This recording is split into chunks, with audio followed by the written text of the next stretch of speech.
I want you to hold yourself accountable. And so if you say you're going to go to bed at a certain time, you said you're going to eat this, you said you're going to get up and work out at a certain amount of certain time, all these things, you think you're going to study, you're going to practice your band instrument, you're going to go out and do your drills, whatever it may be. You said these things to me. I'm just asking what you want to do. And then once you say it, I hold you accountable for it. Hey, y'all. Hey. Welcome to As a Man Readeth. This is Trey D. And Goolsby. And today we are in chapter 5 and 6 of Jordan B. Peterson's 12 Rules for Life. It's been a good read. We've had some quibbles. We've had some conversations. Hopefully you've had some too. Man, where are you at today? Let's see. How you checking in today with this one? First one. Well, first of all, let me tell you, Rule 5, do not let your children do anything that makes you dislike them. So that's, first of all, when you hear that, it stings a little bit to the ear. A little bit. Do not let your children do anything. Who makes that stuff? Wait a minute. He said the first part, the first little section, he said, actually, it's not okay. Wait a minute. I said, wait, okay, this is where we going? Yep. All right, let's rock. Let's go. And we'll just start off like this, because he starts off talking about this little kid going ham at the airport, right? Mm-hmm. Everybody has to do that awkward thing where it's kind of like, what are the parents doing? It's like there's a judgment going on. It's like, what are the parents doing? And if that child is already kind of going ham, they probably ain't doing. Yeah. They probably ain't doing. It's just I can't. He does this all the time. That means you allow it all the time. Right. Hey, that's just my parenting style. You allowing a lot of stuff. Like what you gonna do here? Like you allowing certain things to become habit, and that's what we were experiencing as the observers of this child. This child has done this and done this over and over and over, and they have started to just not only accept it, they also may unconsciously agree with it that it's okay, or that they don't have any power about it around it. It's that things. Okay, so the question would be this: why does Jordan Peterson start off about this? Why does he start off with this story to start it all off? Right? Yeah. Because when that comes into play, for me, when that comes into play, it's kind of like, well, that's the thing. Take it straight to the crux of what this issue possibly is, which is it bad parenting? Is it all right? I'm gonna take it to the extremes. Bad parenting, bad child. That's kind of where we're living, and it could be a little bit of both, maybe. And I think right now in society, it's let the child do what the child want to do, and actually, like Peterson I just saw my face. It's not okay. It's not okay. When Trin was, I'll never forget this. It was during Morris Brown homecoming, and I was married at the time. Trin was maybe 1 year old. She had just started walking like that, and they be playing that booty music, like big booty, in the background because you just on the yard, right? This little boy come over. He might be 2 or 3. What he do? He run up behind Trin and start trying. I was like, who shot? It didn't even, and I just moved him.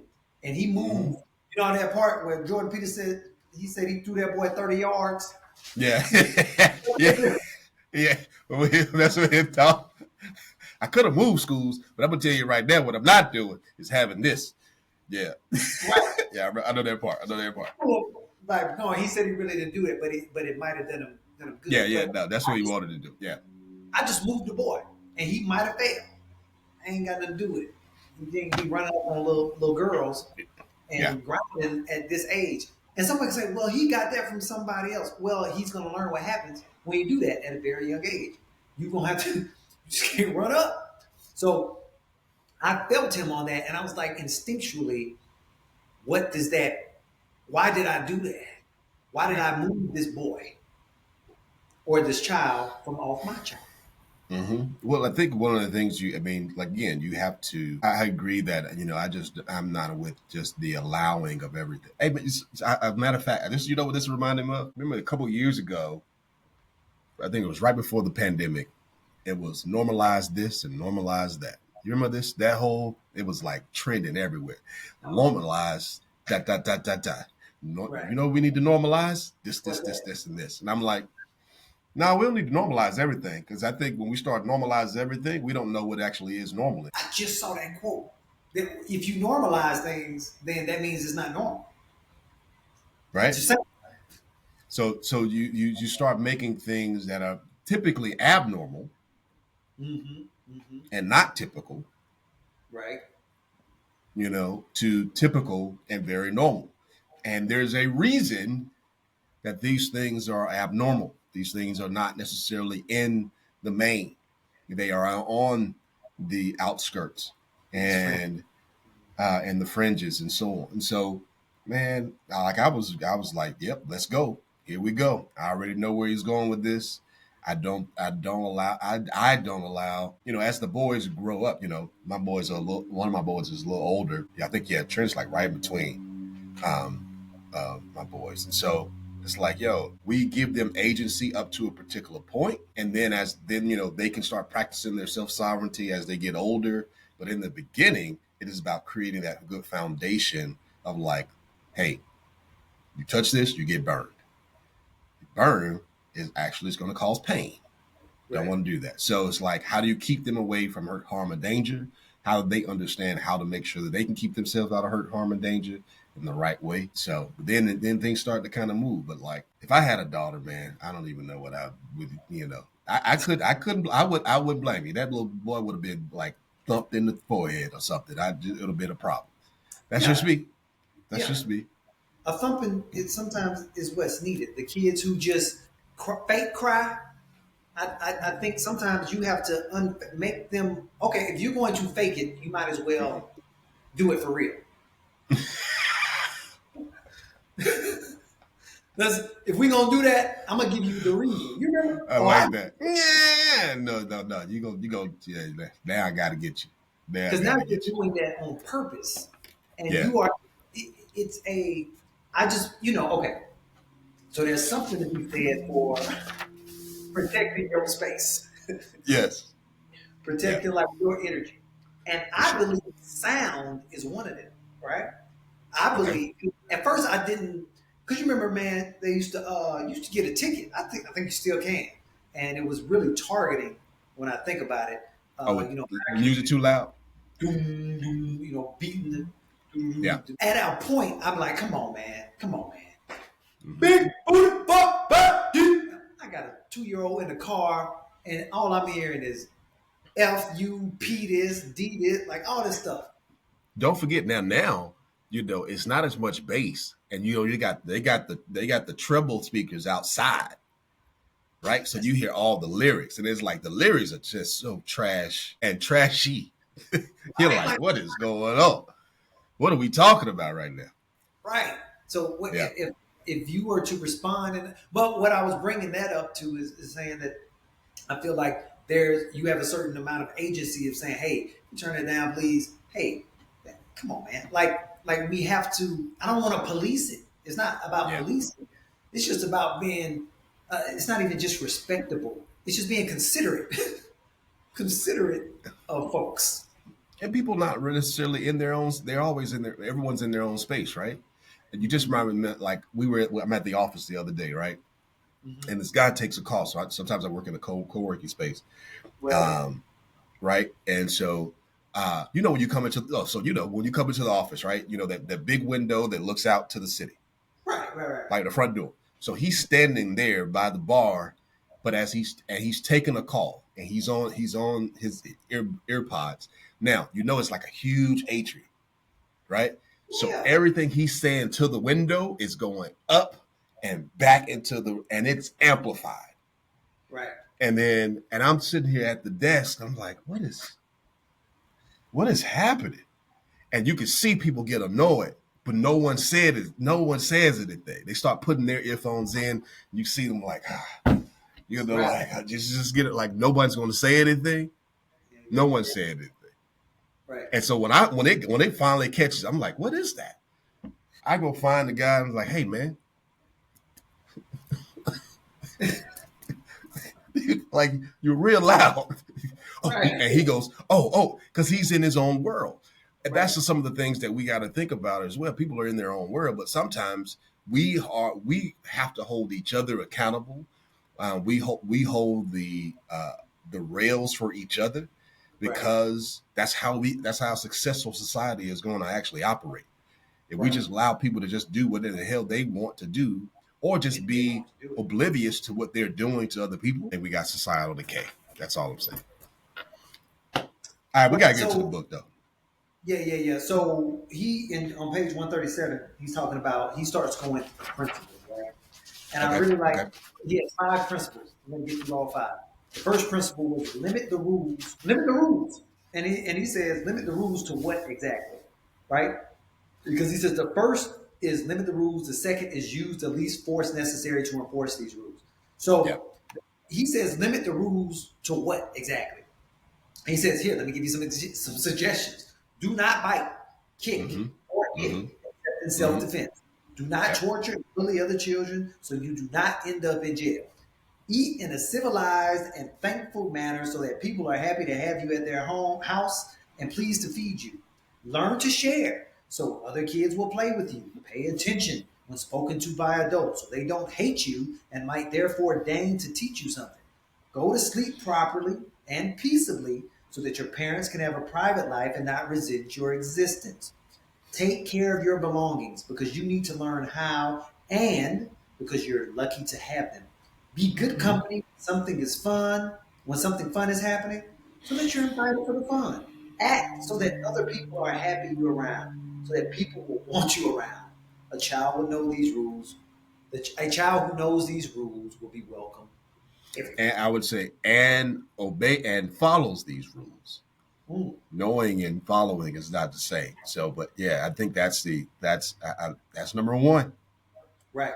And then the second one was use the least force necessary to enforce these rules. Mm-hmm. Don't beat your kid for touching the starburst in the checkout aisle. Like, why are you beating the baby? They want the Starburst. They want the Reese's Pieces. You Right. know, and they wouldn't know anything about Reese's Pieces unless you gave them Reese's Pieces. Right.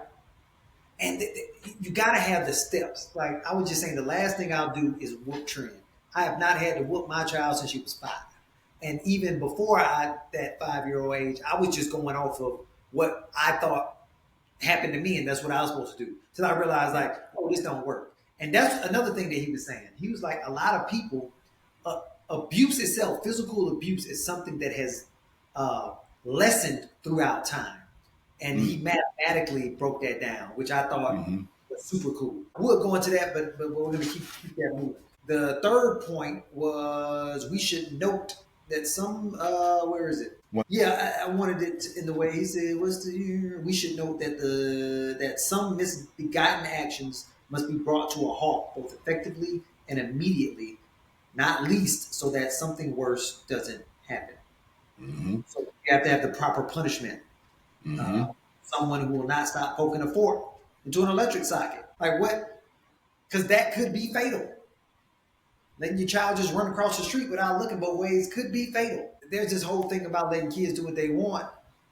You're not eating Snickers for breakfast. I don't care who you is. If you under Yeah. my roof, and it could be your kid in my roof, why y'all eating Snickers? It is 8 a.m. Ain't no I think you got to put. I mean, again, put those safeguards on. I think children will go based upon their desires and basically what they are familiar with a lot of times, and so they like sweet, salty. They like the same thing as adults do, but probably don't have as much self control just yet. And so you right. are responsible in that space to make sure that actually, I would say if you start feeding, if you didn't have to, but make sure I measure that, Right. that you just, give them a Snickers when they're hungry, you Right. know, because they're not the same. They're not the same when they're hungry. Uh, Right. But when you give them a Snickers when they're hungry, instead of like providing some other sustenance, I think that could be a little bit of challenging from a place of parenting. The level of sugar, the level of sugar content in a Snickers bar, that's actually what's making you satisfied, as they say on the commercial. It Right. has nothing to do with like, oh man, it's packed with peanuts. It's like protein packed. Like, when Right. did in the world that we start trying to act like a Snickers bar is like a healthy treat? Man. That's the kind of like the slight move. It's very adjacent now.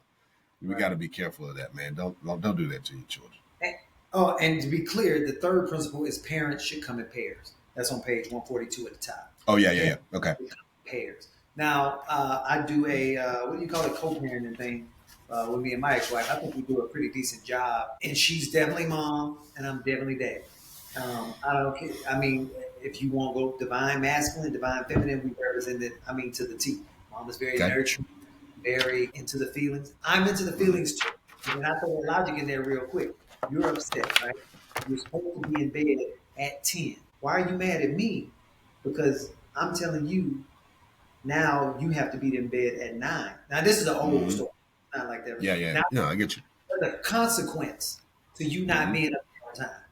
Mm-hmm. But Dad, you always. I'm not even going there because not Yeah. me. Yeah. But what she's really good, she was really well. People can be really good at throwing that energy on you, and then you like, but no, I don't want you. How? No, that's not. I'm daddy. I'm not friend. I'm the only dad you got, and Mm-hmm. so therefore I treat you as such. If that makes sense. See. Yeah. One of the things I try to do is more so do within this respect is basically do promises more so than create the rule. And so I'll say, what's your or make the agreement. So the agreement is right, or the promise is. Okay. So it's not you broke the rule, you broke your own promise, you broke your own agreement with yourself and with me. And then that gives, I think that's provided a lot more promising impact than saying than the boys broke the rule. Like, what's the agreement that we have with each other? Something like that. What's the agreement that you have with yourself? So now I'm just want you because that's really what I want you to do. I want you to practice when I'm not here. So if I'm not here, the promise is not for me. The promise is to you. The promise Right. is for you. I want you to hold yourself accountable. And so if you say you're gonna go to bed at a certain time, you said you're gonna eat this, you said you're gonna get up and work out at a certain amount of certain time, all these things, you think you're gonna study, you're gonna practice your band instrument, you're gonna go out and do your drills, whatever it may be. You said these things to me. I'm just asking what you want to do. And then once you say it, I hold you accountable for it. But you also need to hold yourself accountable as well. So That's that's so how we try good. to do it. I had a whole situation with my daughter. She was 6, and somehow Mm-hmm. she got cavities or something. I don't know. I ain't have a cavity out about college. So Snickers. I was like, what in the world? So she couldn't have any ice cream. It was like for Thanksgiving or something. She couldn't have Yeah. ice cream. So now it's Thanksgiving. So she's sitting next to my mom in my aunt's house. Mm-hmm. So it's my mom sitting next to her. I got my auntie Betty, got my sister Twanda over there, got my Mm-hmm. cousin Felicia over there, got my other aunt Joanne. And it was like, and I see them move some ice cream in front of her. And I'm walking past. I ain't paying them no mind. I look, and she looked at me. I was like, what you gonna do? Mm-hmm. Hey, Anthony, let the girl eat the ice cream. Hey, Trey, tunnel vision. Lost it. No, I didn't lose it. I'm just looking Oh. at her. What you gonna do? Because what I tell you. And she, Mm-hmm. Anthony, and then my mom started grab about to give it. I said, "What I tell you," and she was just like, and I was like, "See, this is the problem. Y'all know what the rule is and are encouraging her to break this rule. Mm-hmm. What? But then it hit. Mm. Oh, that's why I am the way I am. My mom said, "Don't give him no sweets." Man, my aunts didn't care. I love y'all, but y'all didn't listen to me. Oh, yo. No, you didn't. Uh, No, you yeah, didn't. that's good. Hey, and I was like, generational curse broken right Yeah. here, right now. And she saw it, and I'm the only. It's all these women, and just me, just almost again. It's almost like representing the masculine. Because think about it: Yeah. with one male, you can procreate the whole world quickly. Mm-hmm. Whereas with one female, it's going to take time. You want to go one at a time. Mm-hmm. Anyway, so the fourth principle was parents should understand their own capacity to be harsh, vengeful, arrogant, resentful, angry, and deceitful. And number Mm-hmm. five, the fifth principle is, and most general, I love this. Parents have a duty. It's a duty to act as proxies for the real world. We got to. Yep. You gotta show you they don't know. But he also adds merciful proxies, caring proxies, but proxies nonetheless. Yeah, okay. I was about to say it's like Yeah. it's the police. Get them. No. No. And so I think I think we have done a good job of doing is having them believe the punishment is worse than the punishment that we give. Oh, right? So the belief of the belief of the punishment that they may receive, and then the mercy comes in. And it's like, nah, we're not gonna do that today. But I want to have this conversation with you. We go ahead and drop an octave, lean in a little bit, and we need to go back and let's just play the story back and make sure that we understand how we could have done this better. Because I don't want you to just get punished. I want you to learn. And then when you get older, my thing is I want you to just be intentional. I want you to say, I didn't know. No, you knew. right. You knew. I Right. tell especially for boys, I don't want, it's okay to make mistakes, but don't do something intentional and then say it's a mistake. Now you're lying to yourself. Yeah. It's I made a mistake. My son did something, and he was like, yeah. I said, did you do this? Did you plan it this way? Did you plan it this way? Did you do this? Yeah. Right. Then, son, it wasn't a mistake. You are dealing with the consequence of an action that you didn't think you will get caught, but you got caught, and now it's like, oh no, you meant to do certain things. There's certain things that are premeditated. Certain things are very intentional. And people don't like, so because here's have you noticed this too, man? People like to make the choice, but they also are trying to get into a place where they try to choose the consequence. And sometimes you just can't choose the consequence. You can make the choice, but the consequence can be good or bad, can be neutral. But we try to now get into a place where we get to choose the consequence or relinquish the consequence. We don't want the consequence to be there. We just want to be able to make the choice. No, that don't work. That don't work in life in any way. Yeah, that's 2 for 1. Once you make the choice, the consequence is right with it. Like you bought it, you got it. Every time. With it. Here's your receipt. Yeah. Right. But they be trying to get no. I gotta get no. You bought it. Mm-hmm. Yeah, it is. Thank you. No refunds. No returns. Right, you buy it. Yeah, right. I went straight to don't drink your juice in the hood. You break, you buy. Hurry up! No, hurry up and buy. What's that? Isn't it? Hurry up and buy. You remember that? Hurry up and buy. And she said, don't. Anyway, all right. Let's go to rule 6, man. What happened? Yeah. Let's roll into that. What you get for this one? Oh well, set your house in perfect order before you criticize the world. Right, and so he starts off.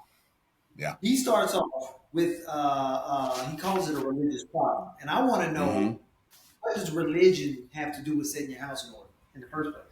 Like, why even? Because when he says religious, now, folks, let me say this. He says it's a religious problem, then starts talking about mass gunning. It's like, whoa, wait. So he's already starting you off. You got to connect some dots first, if that makes sense. So off the top, if I ask you, so it's 2 separate questions technically, but they connect. Yeah. Which is, why does he start? Why does he call it a religious problem? And also, why does he start off talking about mass shooters? Well, I'll let you go. Go ahead and do that. You want me to answer first? No, I got some thoughts. Well, so for example, for me, the reason he's starting off saying it's a religious problem is because, well, first of all, when you think about religion, you think, for me, I think structure. I think there is a foundation of belief that you have to have in order to believe a particular thing. That's why they call religions, right? I believe religion itself. I think the root word of that is to bind, if I'm correct. You, and then is to rebind things together. Anyway, so he starts off there, and so these mass shooters, and so now going to the mass shooter side. These mass shooters like Columbine and Sandy Hook, they're like these different types of folks who went in and murdered folks, like even the ones at the theater. But for example, the Columbine, I think he went into Columbine. He said, one of the guys says, the human race isn't worth fighting for, only worth killing. Give the earth back to the animals. They deserve it infinitely more than we do. Nothing means anything more. So his whole mindset is starting from a place of humans ain't worth nothing. It's a very nihilistic way of thinking. Where is there else to go other than just getting rid of us? He jumps into talking about people who have faced atrocities, man, like being raped as children or witnessing murder and all these different types of buzzwords I'm probably not supposed to be saying online, you know what I'm saying? Which is, anyway, so you have faced atrocity. So should you be vengeful or should you seek transformation? So I think that's where it starts from, because is it wrong to go back after someone who has done atrocities to your family? I can't say that it is necessarily wrong, but I can say is where does that take you? Who do you become when you become this vengeful individual? How do you process thoughts? Yeah, and again, who do you become? I think because he lifts up this idea of worth and meaning, and how essential they are for human existence. Your idea of worth, your idea of meaning for life, is going to basically let you know, will in essence set the direction, or at least give you a good foothold for what your life is going to be. Right? How you're going to interact with life, how you value others in that space. Because if you have meaning, if your life has meaning, your life has worth, then you can actually see it more in others. Does that make sense, really? And I think that's where he kind of goes with that. And I think from the religious problem, let me do it this way. I think what religious does is basically helps to provide life worth, focus, as well as life meaning focus as well. And I think that's where you start to lose that. Some other things kind of come about. But I'll pause So for a second. he did a really good.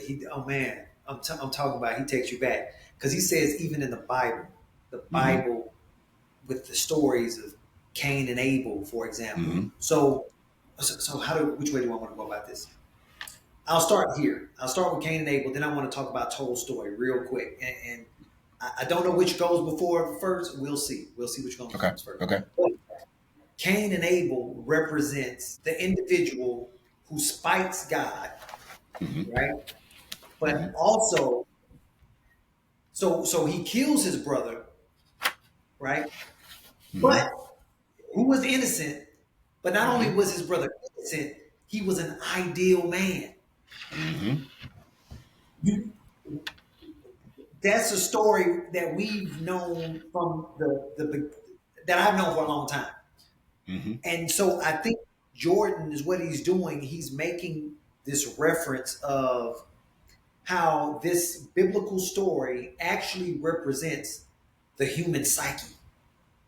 Why is my life? Life is shitting on me right now. And this person over here is getting everything that they want. It seems like they don't deserve this thing. And so bad talk them, you gossip about them, whatever that thing is you're doing so that you feel better about yourself. In the physical act actually kills his brother. And I think we do that psychologically, not only to other people, but to ourselves, to that good part of ourselves that we just grudge down. And not only do we just kill it. It's just it's doing its own thing, but it was a good thing too. It's just something that was just drilling in my mind when I was thinking about it. I don't have my notes. That's why I've been over here just kind of, what did I do with my book? Man, some good notes. So that's the Cain and Abel. I want you to comment on that, but I also want to say Tolstoy. Basically, he at the end of the day, he became, from what I'm reading, nihilist because he says at the end of page 149, he says, "I myself had lived, even though I had known for a long time that life is meaningless and evil." He then says there are four means of escaping these negative thoughts. One is you retreat into childlike ignorance of the problem, right? So you see a homeless Mm-hmm. person, people don't even think twice now. They're just like, this is what it is. That's what it is. All Yeah. right, anyway. Yeah.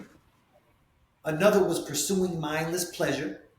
The Mm-hmm. third was continuing to drag out a life that is evil and meaningless, knowing beforehand that nothing can come of it. And he was basically saying that was a weakness type way.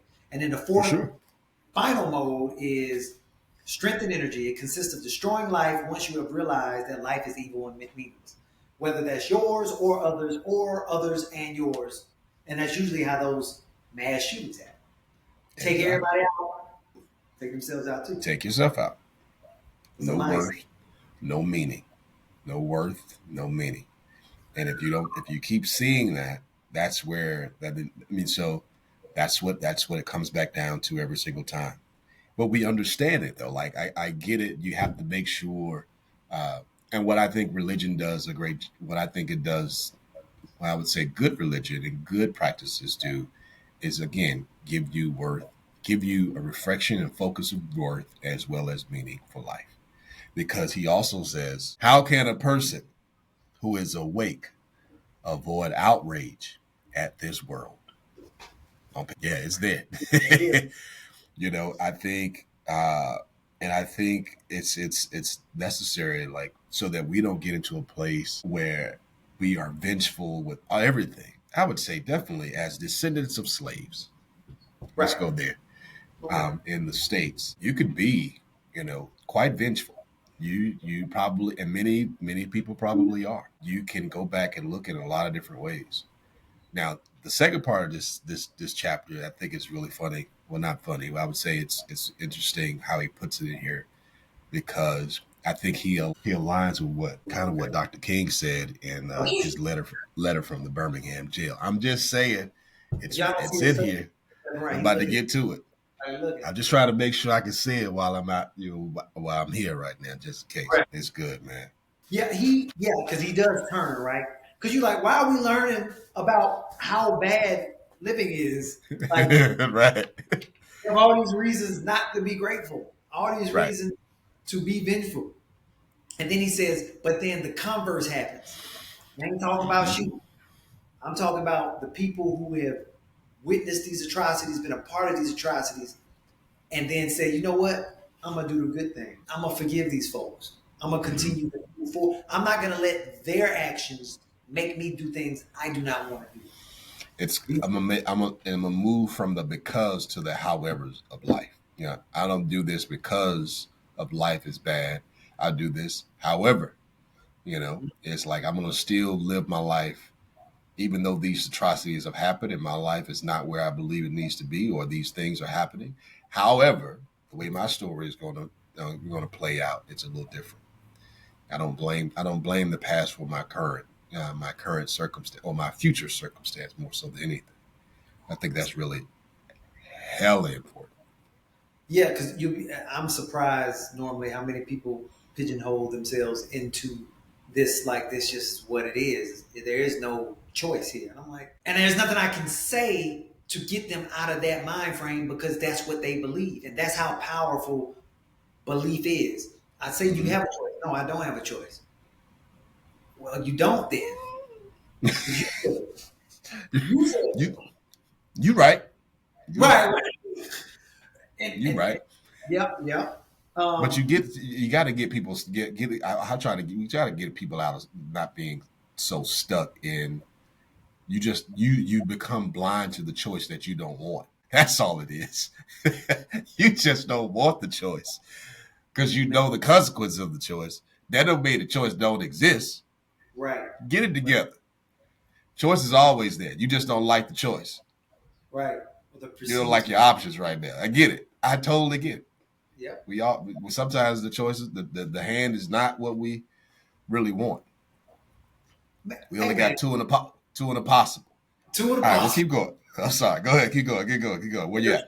Got to judge your part. Anyway, so I like how he says on page 154, he says the desire for vengeance, however justified, Mm-hmm. also bars the way to other productive thoughts. Right? He tells his story in about T.S. Eliot's in one of his plays called The Cocktail Party. And basically, it's this young lady. She's talking to her therapist, and she says, how's it goes? She says she hopes that all her suffering is her own fault, and the psychiatrist is like, "Why would you, why?" And he's taken aback about that, and she says this after long and thoughtful thought. She says, "If it's her fault, she might be able to do something about it. If it's God's fault, however, if reality itself is flawed, hell bent on ensuring her misery, then she is doomed." So if you think about and there are people, you think you're doomed or you think you're not. Mm-hmm. So because once you think you're doomed, where else can you? There is no other way. There is no way up because you're Mm-hmm. doomed. And so, Well, no. I think I went immediately to Job when I read this before as well, oh, and we go through that story where, and people sometimes get it wrong that it says that God afflicted him. And the truth of the matter, that is not what happened. He was allowed to be afflicted by the enemy. And that's a key distinction to make sure people understand for that book. But even in that sense, so basically, if he's thinking, and they were like, curse God, his friends, it's quote unquote friends was like, curse God, you know what I'm saying? Why you out here with this devotion? You know what I'm saying? Why you doing all this? And if he would have put in himself and was like, God is vengeful, he's doing these things to me. Instead of just allowing this test to occur, which is different, allowing these things to happen, because he already, don't forget that he already knew that he would pass through the test. By the way, we don't. That's a good word right there. By the way, he already know that you could pass through the test when he give you the test, right? So I think that's really important for us to keep in mind. If it's something that is on me, then I can also shift it. The part that's a good point that T.S. Eliot is making here, but it's also illustrated in a lot of ancient writings as well.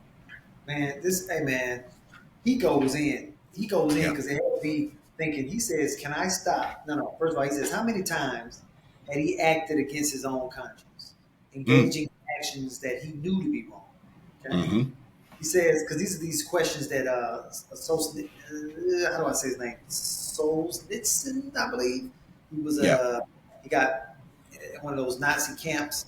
He was a Mm-hmm. former Russian soldier and then Mm-hmm. was persecuted with the Nazis.